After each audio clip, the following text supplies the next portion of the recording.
എന്തുകൊണ്ടാണ് FST? ഇപ്പോൾ ഒട്ടുമിക്ക ആൾക്കാരും ഹൗസ് ബിൽഡിങ്ങിന് പോകുന്നതിനേക്കാൾ മുമ്പ് FST ആണ് ചെയ്യുന്നത്.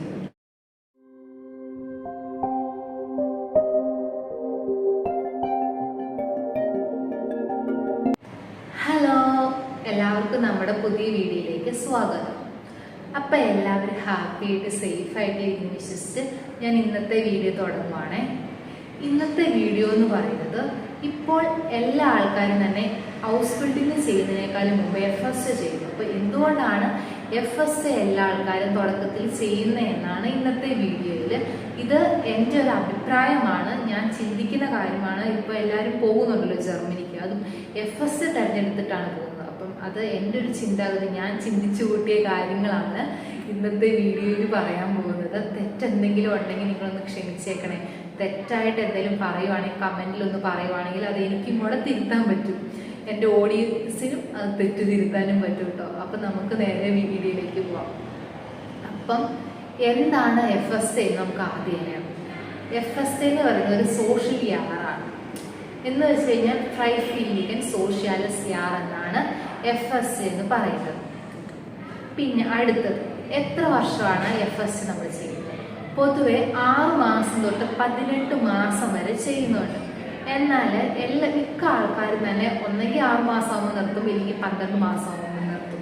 പൊതുവെ കോൺട്രാക്റ്റ് ഒക്കെ എപ്പോഴും വരുമ്പോൾ നമുക്ക് മിക്കവാറും തന്നെ 12 മാസത്തെ കോൺട്രാക്റ്റ് വെച്ചായിരിക്കും നമുക്ക് വരാം.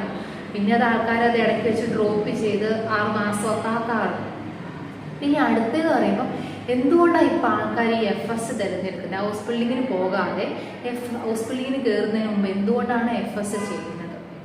അപ്പം FST എന്തുകൊണ്ടാണ് എടുക്കണേന്ന് പറയുമ്പോൾ, മിക്കവാറും എന്ന് വെച്ചാൽ മോസ്റ്റ്ലി ആൾക്കാരും FST തിരഞ്ഞെടുക്കുന്നതെന്ന് പറയുമ്പോൾ അവരുടെ ജർമ്മൻ ലാംഗ്വേജ് ഇമ്പ്രൂവ് ആക്കാനാണ് ഒട്ടുമിക്ക ആൾക്കാരും FST തിരഞ്ഞെടുക്കുന്നത്. പിന്നെ മറ്റൊരു ഗണത്തിൽപ്പെടുന്ന ആൾക്കാരെന്ന് പറയുമ്പോൾ, ചില ആൾക്കാർക്ക് ജർമ്മനിയിൽ ചെല്ലണം, പക്ഷെ എന്താണ് പഠിക്കേണ്ടത്, ഇല്ലെങ്കിൽ എന്ത് തരത്തിലുള്ള ജോലി ചെയ്യാനാണ് അവർ പോകുന്നത് എന്ന് ചിലപ്പോൾ അവർക്കൊരു വ്യക്തമായിട്ടൊരു ഐഡിയ കാണില്ല. അവിടുത്തെ കാര്യങ്ങളെല്ലാം നമുക്ക് നമ്മുടെ കേരളത്തിലിരുന്ന്, നമ്മുടെ ഇന്ത്യയിൽ ഇരുന്ന് നമുക്ക് എല്ലാം ചിലപ്പോൾ എല്ലാം നമുക്ക് ക്യാച്ച് ചെയ്യാൻ പറ്റിയെന്ന് വരത്തില്ല നമ്മൾ സെർച്ചൊക്കെ ചെയ്ത് കഴിഞ്ഞാൽ.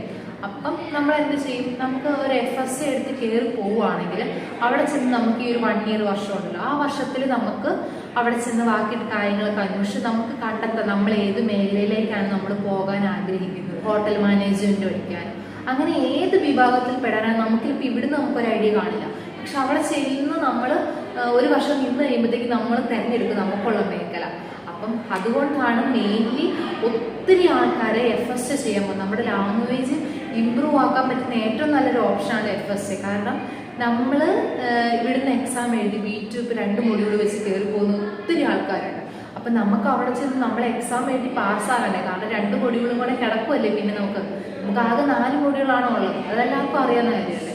അപ്പം ഈ 2 മൊഡ്യൂളായിട്ട് കയറി പോകുമ്പോൾ ബാക്കി 2 മൊഡ്യൂൾ നമ്മളെങ്ങനെയും പാസ്സാകണം. അപ്പം നമ്മൾ നേരെ ഹൗസ് ബിൽഡിങ്ങിന് ചെന്ന് കഴിഞ്ഞ് കഴിഞ്ഞാൽ റിസ്ക് അല്ലേ. മീൻസ് ഉദ്ദേശിച്ചത് എന്താണെന്ന് വെച്ച് കഴിഞ്ഞാൽ, നമ്മൾ ഹൗസ് ബിൽഡിങ്ങിന് പഠിക്കാൻ കയറുമ്പോഴത്തേക്ക് നമുക്ക് ഹൗസ് ബിൽഡിങ്ങിൻ്റെ കാര്യങ്ങൾ അവിടെ പഠിപ്പിക്കുന്നില്ല. നേഴ്സിംഗ് സംബന്ധമായിട്ടുള്ള കാര്യങ്ങൾ നമ്മളവിടെ പഠിക്കണം. നേഴ്സിംഗ് ആണ് നമ്മൾ പിന്നെ അവിടെ പഠിക്കുന്നത്. അപ്പം അതിൻ്റെ ഇടയ്ക്ക് നമ്മൾ പിന്നെ ബാക്കി കിടക്കുന്ന നമ്മളിവിടെ എഴുതാനുള്ള B2 2 മൊഡ്യൂളും കൂടെ അവിടെ ചെന്ന് എഴുതുക എന്ന് പറയുമ്പോൾ നമുക്കത് നല്ലൊരു ബുദ്ധിമുട്ടായിരിക്കും. കാരണം 2 കൂടെ നമുക്ക് പഠിച്ചെത്താൻ പറ്റത്തില്ലായിരിക്കും. നമുക്ക് ഇവിടുന്നേ പറ്റുന്നില്ല, ഇനി അവിടെ ചെന്ന് ഇതിൻ്റെ ഒപ്പം B2 2 കൂടെ എഴുതിയെടുക്കാൻ പറ്റുമെന്ന് നമുക്ക് ഉറപ്പില്ല. അപ്പോൾ അതുകൊണ്ടായിരിക്കും എല്ലാ ആൾക്കാരും കോമൺലി FST തിരഞ്ഞെടുക്കുന്നത്. പിന്നെ നമുക്ക് ചെറുതായിട്ടൊരു സ്റ്റൈഫൻഡ് കിട്ടും, നമ്മുടെ കയ്യിൽ ഒരു പോക്കറ്റ് മണി ആയിട്ട് കിട്ടും. അതുകൊണ്ട് ഒത്തിരി ആൾക്കാർ FST ചെയ്യാൻ പോകുന്നുണ്ട്. പിന്നെ 18 മാസമൊക്കെ 18 മാസം FST ചെയ്യുന്നവരും ഉണ്ട് കേട്ടോ. അപ്പം നമുക്ക് ചെറിയൊരു പോക്കറ്റ് മണി കിട്ടിക്കഴിയുമ്പോൾ അത് നമുക്ക് വളരെ യൂസ്ഫുൾ ആയിരിക്കും. നമ്മുടെ കാര്യങ്ങളും എല്ലാം ചെയ്യാൻ പറ്റും. പിന്നെ നമുക്ക് വീട്ടുകാരെ ബുദ്ധിമുട്ടിക്കേണ്ട ആവശ്യമില്ല. നമുക്ക് നമ്മുടെ ആവശ്യങ്ങൾക്ക് വേണ്ടി ഇവിടെ ആണെങ്കിൽ നമ്മൾ പഠിക്കാൻ, ഇവിടെ ഒരു നേഴ്സിംഗ് പഠിക്കാൻ പോകണമെങ്കിൽ നമ്മൾ നല്ല പൈസ കൊടുക്കണം. അപ്പോൾ അത് നമ്മുടെ പേരൻസിന്, നമുക്ക് ജോലിയൊന്നും ഇല്ലാത്തതുകൊണ്ട് നമ്മുടെ പേരൻസ് വേണം കഷ്ടപ്പെട്ട് നമുക്ക് പൈസ തരാൻ. ഇതെന്ന് പറയുമ്പോൾ നമ്മളെ ഇവിടെ പഠിപ്പിച്ച് ജർമ്മനിലേക്ക് കയറ്റി വിടുന്നവരെയാണ് നമ്മുടെ പേരൻസ് നമ്മളെ സപ്പോർട്ട് ചെയ്ത് നിൽക്കുന്നത്. എന്ന് വെച്ചാൽ അവർ നമുക്ക് ക്യാഷ് തരുന്നത്. ഇനിയിപ്പോൾ അവിടെ ചെന്ന് കഴിയുമ്പോൾ നമുക്ക് നമ്മുടെ പേരൻസിനെ ബുദ്ധിമുട്ടിക്കേണ്ട ആവശ്യമില്ല, കഷ്ടപ്പെടുത്തേണ്ട ആവശ്യമില്ല. അതുകൊണ്ടാണ് ഒട്ടുമിക്ക ആൾക്കാരും ജർമ്മനിക്ക് കയറി പോകുന്നത്. നമുക്കത് ഇവിടെ നേഴ്സിംഗ് പഠിക്കാൻ നമുക്കൊരു സാമ്പത്തികമായിട്ട് ബുദ്ധിമുട്ടുള്ള ഒത്തിരി ആൾക്കാർക്ക് അത് വളരെ യൂസ്ഫുള്ളാണ് ശരിക്കും പറഞ്ഞാൽ ജർമ്മനിയിൽ ഹൗസ് ബിൽഡിംഗ് പഠനം എന്ന് പറയുന്നത്. അപ്പം ഇത്രേ ഉള്ളൂ എന്തുകൊണ്ടാണ് FSA തിരഞ്ഞെടുക്കുന്നത് കോമൺലി. അപ്പം നിങ്ങൾക്ക് എൻ്റെ വീഡിയോ ഉപകാരപ്പെട്ടുവെങ്കിൽ നിങ്ങളുടെ ഫ്രണ്ട്സിനെയൊക്കെ ഒന്ന് ഷെയർ ചെയ്ത് കൊടുക്കുക. അപ്പം അവർക്കൊക്കെ ചിലപ്പോൾ ഉപകാരപ്പെട്ടാലോ. അപ്പം അതിൻ്റെ കൂടെ എൻ്റെ ചാനൽ ഒന്ന് സബ്സ്ക്രൈബ് കൂടെ ചെയ്തേക്കണേ. അപ്പോൾ അടുത്ത വീഡിയോ വരുന്നവരെ ബൈ.